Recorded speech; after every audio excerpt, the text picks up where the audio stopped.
इसलिए देश का आज का चुनाव स्पष्ट तौर पर नरेंद्र भाई मोदी जी का पराजय है। भाजपा किसी भी दलील से बच नहीं सकती। हमें मालूम है मोदी जी में नैतिकता नहीं है,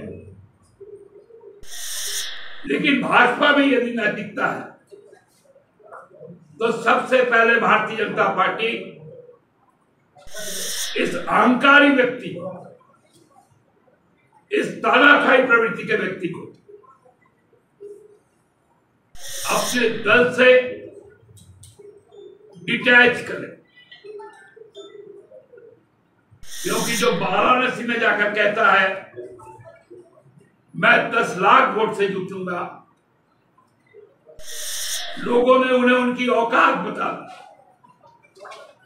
पूरा प्रशासन अमला, ईडी, सीबीआई, उत्तर प्रदेश प्रशासन, सभी ने मिलकर किसी तरह 1.5 लाख वोट से उनको जिताया। संविधान के साथ खिलवाड़ किया,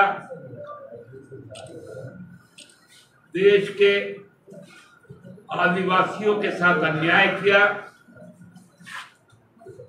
दलितों के साथ प्रताड़ना की गई, किसानों को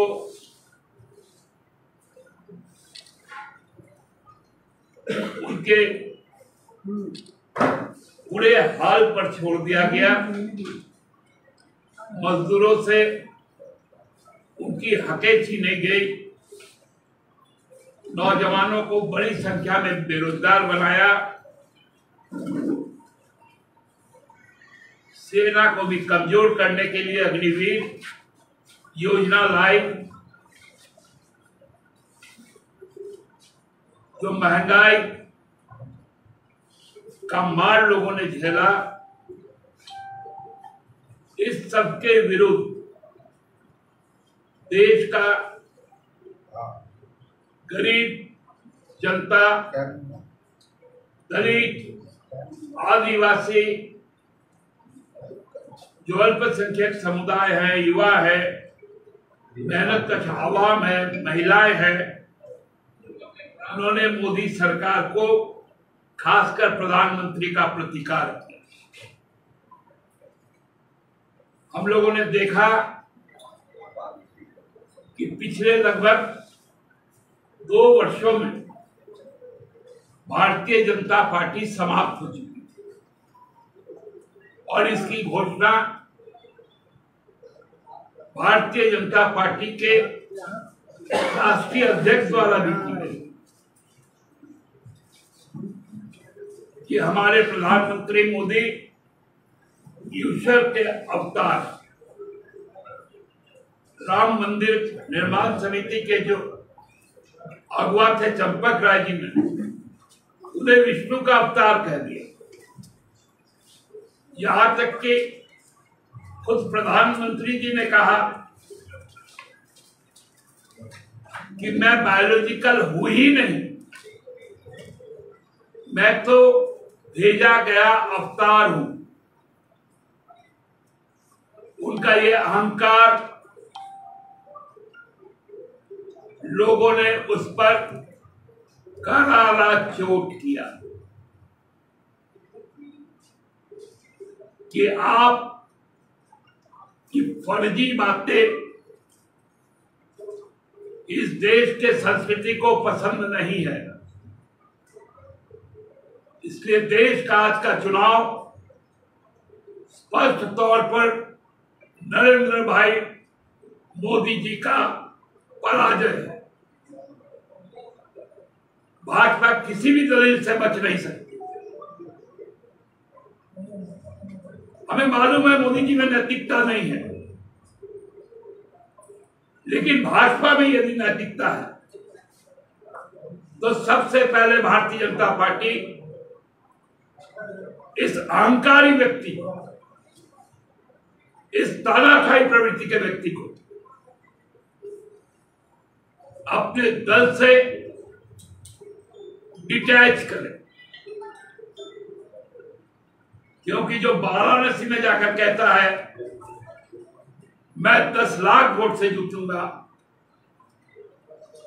लोगों ने उन्हें उनकी औकात बता दी।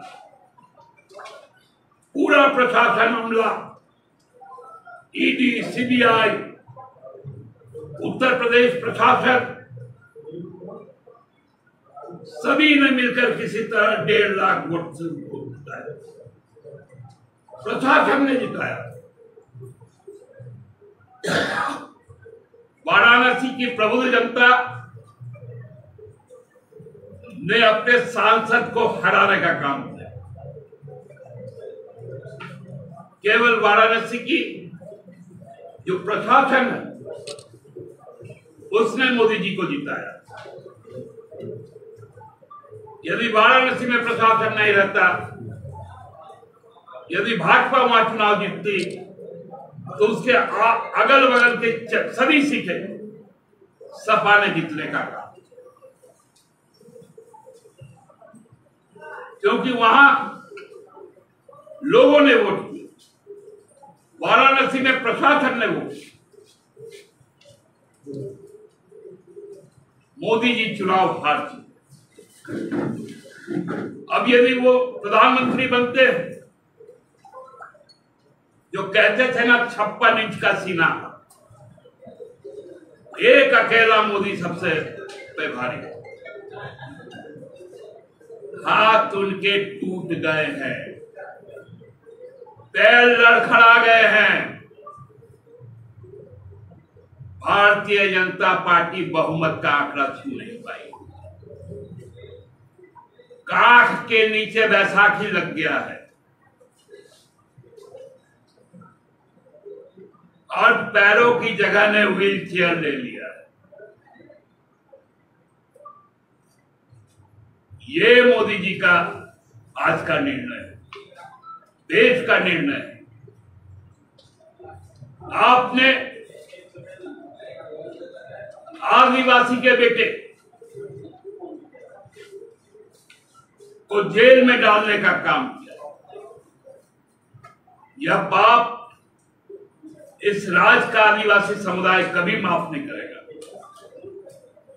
इसलिए यहां के जो भी जनजाति आरक्षित सीट है, 5 सीट पर मोदी जी को हार मिला है।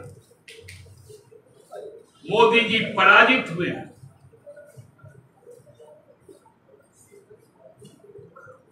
जब हमें जातियों में बांटा गया, एक गुट का निर्माण किया गया जो समाज में भ्रम फैलाए, उसको संसाधन से परिपूर्ण किया गया और मूलवासियों में भी दरार पैदा की। उन्होंने समाज को भी तोड़ने का काम, मूलवासी आदिवासियों को तोड़ने का काम, उन्होंने घर तोड़ने का काम किया। इतने नीचे लोग, इतने नीचे मानसिकता वाले लोग को सही जवाब मिला है। और मैं मोदी जी को कह देना चाहता हूं, क्योंकि अब तो मैं भाजपा को मानता ही नहीं, मैं मोदी जी को कह देना चाहता हूं कि बहुत जल्द 2024 में इसी झारखंड में आपकी तानाशाही को भी हम जमींदोज करेंगे, आपके कॉरपोरेट प्रेम को भी हम जमींदोज करेंगे। क्योंकि अब हम जो साजिश रचा गया मूलवासी आदिवासियों के बीच में, उसका मुकाबला करने को तैयार है। जो नुकसान आपने इस समाज को पहुंचाया, वो नुकसान अब हम बोले नहीं देंगे।